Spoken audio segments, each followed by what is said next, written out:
उधर कांग्रेस के दिग्गज नेता शशि थरूर ने पाकिस्तान के मंच से देश को बदनाम करने वाला बयान दिया, जिसे लेकर अब विवाद खड़ा हो चुका है। शशि थरूर ने कहा कि भारत में मुसलमानों और उत्तर पूर्व के लोगों के साथ भेदभाव होता है। थरूर के इस बयान के बाद अब बीजेपी ने इसे देश का अपमान बताया।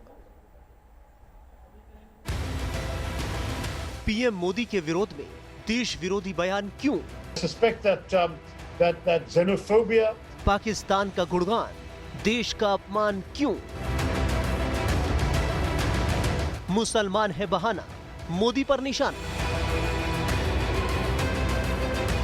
Chinese descent suffering discrimination in various Western locations, supermarkets being thrown out of supermarkets and restaurants because they look Chinese.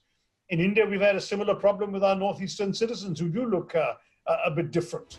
ये कांग्रेस सांसद शशि थरूर की उसी बातचीत का हिस्सा है जो वो लाहौर थिंक फेस्ट के दौरान ऑनलाइन बोल रहे थे। इसमें कोरोना संक्रमण से लड़ाई की बात हो रही थी, लेकिन शशि थरूर यहाँ ऐसे बहके कि पाकिस्तानी मंच पर हिंदुस्तान की बुराई करने लगे।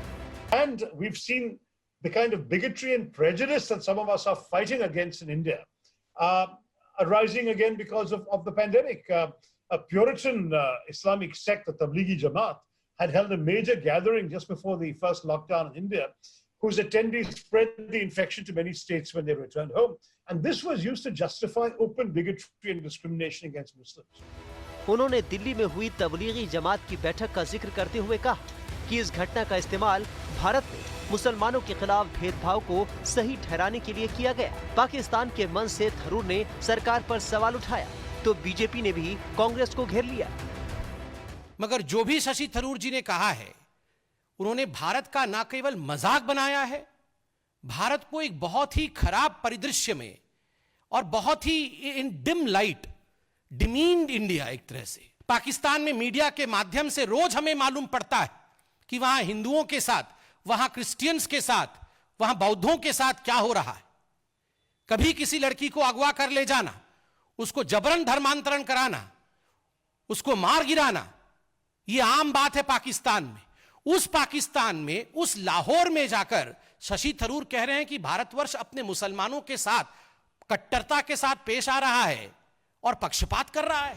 इससे पहले भी शशि थरूर ऐसे विवादित बयान दे चुके हैं, लेकिन कांग्रेस में वो अकेले ऐसे नेता नहीं।